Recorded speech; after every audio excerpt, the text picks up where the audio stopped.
மனுஷனுங்க கடவுளாக முடியும். ரிச்சுவல், மந்திர சக்தி, நமக்கு தெரியாத ஒரு ஹைடனான நாலேஜ் மூலியமா கடவுளுக்கு இணையாக முடியும்.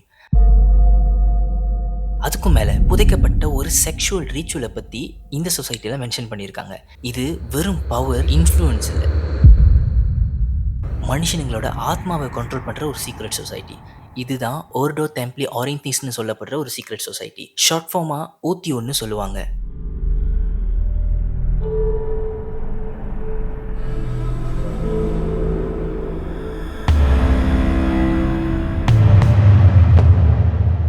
இந்த சொசைட்டியோட கதை 1800வது வருஷத்துல ஆரம்பிச்சது. அந்த டைம்ல பாத்தீங்கன்னா சீக்ரெட் சொசைட்டி பத்தின கதை மக்களிடையே ரொம்ப பரவலா ஓடிக்கிட்டு இருந்துச்சு. ஃப்ரீ மன்சூரியா இருக்கட்டும், இலுமினாட்டியா இருக்கட்டும், ஸ்கல் அண்ட் போன் சொசைட்டியா இருக்கட்டும், இந்த மாதிரி எக்கச்சக்கமான சீக்ரெட் சொசைட்டி மக்களிடையே ஒரு பயத்தையும் சம்பாரிச்சுக்கிட்டு வந்துச்சு. அந்த மாதிரி தான் கார்ல் கெல்ன்னு சொல்லப்படுற நபரும் தியோடர் ரியோஸ் அப்படின்னு சொல்லப்படுற நபரும் பாத்தீங்கன்னா ஒரு சீக்ரெட் சொசைட்டியை பில்ட் பண்ணலாம்னு முடிவு எடுத்தாங்க. கார்லுக்கு பாத்தீங்கன்னா ஏன்ஷியன் காலத்துல புதைக்கப்பட்ட நாலேஜ் மேல அதிகமா ஆர்வம் உள்ளவர். லைக் கூடு விட்டு கூடு பாயிற சக்தி, நோக்கு வருமம், இந்த மாதிரி நாலேஜ்லாம் உலகத்துல இருந்துச்சு. ஆனா அடுத்தடுத்து வளர்ச்சியில நம்ம அதெல்லாம் மறந்துட்டோம்.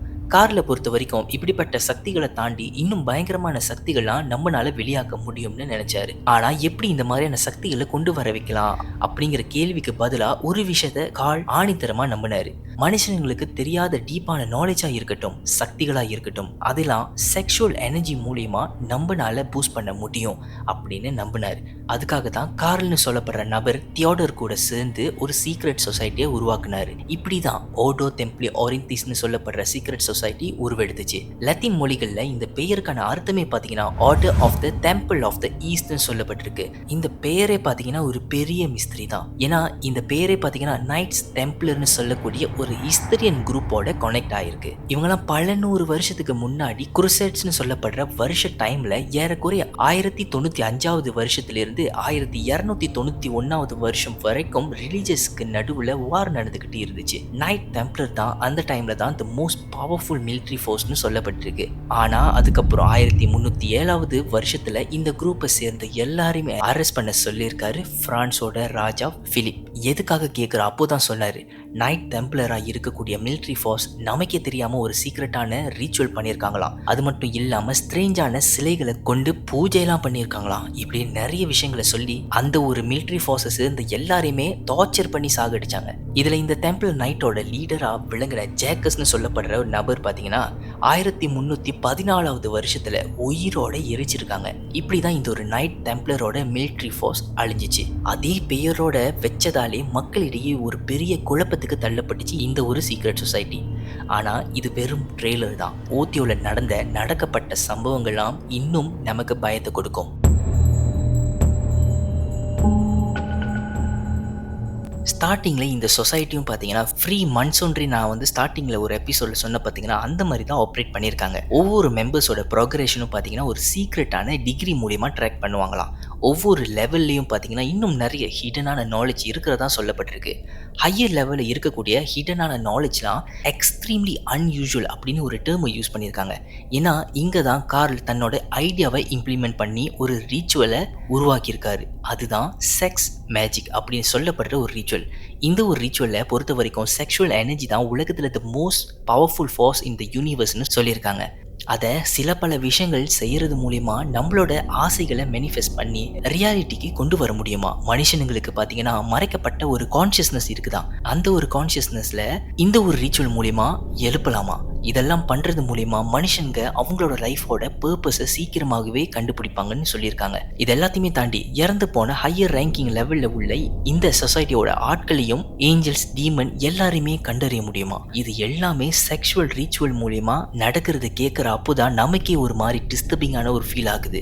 ஆனா இந்த சொசைட்டில உள்ள மெம்பரை பொறுத்த வரைக்கும் இதெல்லாம் part of conquering hidden knowledge அப்படின்னு நம்பினாங்க. இதெல்லாம் பாத்தீங்கன்னா ஒரு மனுஷன் இவங்களோட சொசைட்டில வர வரைக்கும் தான். அவனோட பேரு தான் அலிஸ்டர் கிரவுலி.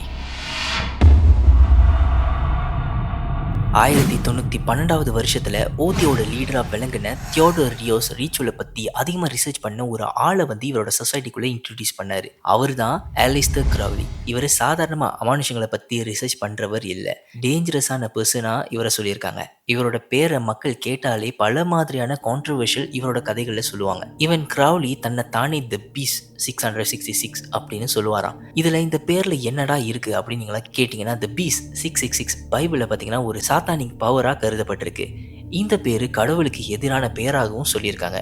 கிரவுலி என்ன நம்புறாருன்னா, மனித இனம் இப்போ புதுவிதமான ஸ்பிரிச்சுவல் ஏஜ்குள்ள என்டர் ஆகுறாங்க. இந்த புது ஏராவோட பேரு தான் த ஏயோன் ஆஃப் ஹாரஸ். இது என்னன்னா, மனுஷங்களோட பர்சனல் பவரையும் ஃப்ரீடமையும் தேடுறதுக்காக போராடுற டைம் தான் இந்த ஒரு ஜெனரேஷன் அப்படின்னு இவர் நம்புறாரு. இந்த பிலாசபி எல்லாமே பாத்தீங்கன்னா கிரவுலி எடுத்தது த புக் ஆஃப் த லான்னு சொல்லப்படுற ஒரு புக்ல தான். இவரை பொறுத்த வரைக்கும் மனுஷனுங்களாம் பிறக்கிறவங்க அவங்களுக்குன்னு ஒரு வில் இருக்குமா, ஒரு ஆசை இருக்கும், அதை நோக்கி ஓடணும். ஒன்ஸ் அதை அச்சீவ் பண்ணது மூலியமா ஃப்ரீடம் ஆகும் அப்படின்னு நம்பினாரு. ஆனா இது எல்லாமே நம்மளா நினைக்கிற மாதிரி சாதாரணமான ஒரு ஃப்ரீடம் இல்ல, சம்திங் ஈவன் டார்க்கர்னு சொல்லியிருக்காங்க. நம்ம எல்லாரையும் இப்ப படிங்க, அப்புறம் லைஃப் பாத்தீங்கன்னா ஃப்ரீடமா இருக்கலாம், எங்கெங்கேயும் போகலாம் அப்படின்னு சொல்றாங்க. ஆனா யோசிச்சு பார்த்தா படிச்சு முடிச்சா கூட ஒருத்தவனுக்கு கீழே தான் நம்ம வேலை செய்யணும். ஈவன் ஒரு பிசினஸ் நீங்க நடத்தினா கூட பணத்துக்கு நீங்க அடிமையா இருக்கணும். ஒரு மனுஷனோட அடிமைத்தனம் எல்லா இடத்துலயும் இன்டைரக்டட் வேல நம்மள ஆக்கிரமிச்சுக்கிட்டு தான் இருக்கு. அப்போ கிரவுலி சொல்ற ஃப்ரீடம் எதை பத்தினதா இருக்கும்னு கொஞ்சம் யோசிச்சு பாருங்களேன். கிரவுலி இந்த சொசைட்டியில் ஜாயின் பண்ணதுக்கு அப்புறம் பார்த்தீங்கன்னா எல்லாமே சேஞ்ச் ஆனிச்சு. அங்கே உள்ள ரிச்சுவலாக இருக்கட்டும், ஆர்கனைசேஷன் எல்லாத்தையுமே அவர் மாற்றினாரு. ஸ்பிரிச்சுவல் சிஸ்டமாக இந்த சொசைட்டியை உருவாக்கி அந்த சிஸ்டத்துக்கு தெலைமா அப்படின்னு சொல்லப்படுற ஒரு பேரும் வச்சாரு. அதுக்கப்புறம் தான் இவர் நடத்துறது ரிச்சுவலா இல்லை டேஞ்சரஸான எக்ஸ்பெரிமெண்டான்னு மக்களுக்கு சந்தேகம் வந்துச்சு. இப்படி உருவாக்கின சந்தேகம் தான் பல வகையான கான்ஸ்பிரசி தியோரிக்கு தள்ளப்பட்டுச்சு. அதுக்கப்புறம் தான் கிரவுலிக்கு the wickedest man in the world அப்படின்னு ஒரு பெயர் கொடுத்தாங்க. 1990வது வருஷத்துல ஓத்தியோ பத்தின வதந்தி இன்னும் டார்க்கரா ஓடுனுச்சு. அந்த சொசைட்டில இருந்த ஃபார்மர் மெம்பர்ஸா இருந்தவங்க எல்லாருமே ஒரு விஷயத்த சொல்லியிருக்காங்க. இங்க இன்டென்ஸான சைக்காலஜிக்கல் ரீச்சுவல் பண்றதா சொன்னாங்க. என்னன்னு புரியாத ஒரு டெத் ரீச்சுவல் பண்றதாவும் சொல்லியிருக்காங்க. எலக்ட்ரிக் ஷாக்கு, ட்ரக்கு எல்லாத்தையுமே கொடுத்து இதெல்லாம் ஸ்பிரிச்சுவல் டிரான்ஸ்ஃபர்மேஷன் அப்படின்னு சொல்லிக்கிட்டு வராங்க. இப்படிலாம் சொன்னதை தாண்டி இதுல நிறைய விஷயம் பார்த்தீங்கன்னா ரொம்ப எக்ஸாசரேட் பண்ணி தான் சொல்லியிருக்காங்க. எது உண்மைன்னு கூட நமக்கு தெரியாமல் போச்சு.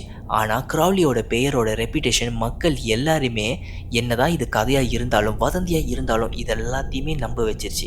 ஈவன் கிரவுலி இறந்ததுக்கு அப்புறம் கூட இந்த சொசைட்டி முடிவடையவில்லை. அதுக்கு மாறா ஓர்டோ டெம்பிள் ஆரிந்தி ஸ்லோவாக ரீபில்ட் ஆகிடுச்சு. அதுவும் கிரவுலி இருக்கிற அப்போ விட பல மடங்கு அப்கிரேடட் வெர்ஷனில் இந்த சொசைட்டி உருவெடுத்துச்சு. இப்போ இன்னைக்கு வரைக்கும் இந்த சொசைட்டி பல இடத்துல நிறைய கண்ட்ரீஸில் கூட இது இருக்குதான். ஆனால் அப்படி உருவாகின சொசைட்டிலாம் நம்மளா நினைக்கிற மாதிரி டார்க் ரீச்சுவல் பண்ணலையா. கிரவுலியோட ஐடியாலஜியில் முளைச்ச சொசைட்டி இல்லை அப்படின்னு எல்லாருமே சொல்கிறாங்க. ஆனால் இது உண்மையானு யாருக்கும் தெரியாது. எனக்கு இதில் என்ன ஒரு கேள்வினா, ஹிடன் நாலேஜ்னு சொல்கிறாங்களே அது என்னன்னு தான் எனக்கு ஒரு டவுட்டு. எதுக்காக அது மறைஞ்சிருக்கு, புதைக்கப்பட்டிருக்கு? ஒருவேளை அது மனித இனத்தை மேம்படுத்தும்னா எதுக்காக ஒளிச்சு வச்சிருக்காங்க? ஒவ்வொரு சீக்ரெட் சொசைட்டிலையும் வதந்திகளை தாண்டி நிறைய விஷயங்களை யோசிக்க வைக்குது. நம்மள பல கேள்விகளை நம்மளை கேட்க வைக்குது. ஆனால் பதில் அதெல்லாமே காலம் தான் நமக்கு சொல்லும். அது வரைக்கும் நம்ம காத்துக்கிட்டு தான் இருக்கணும். அடுத்த வீடியோவில் உங்கள் எல்லாரையும் சந்திக்கிற வரைக்கும் டாடா பாபாய் ஃப்ரம் டிகேட் விஷன்.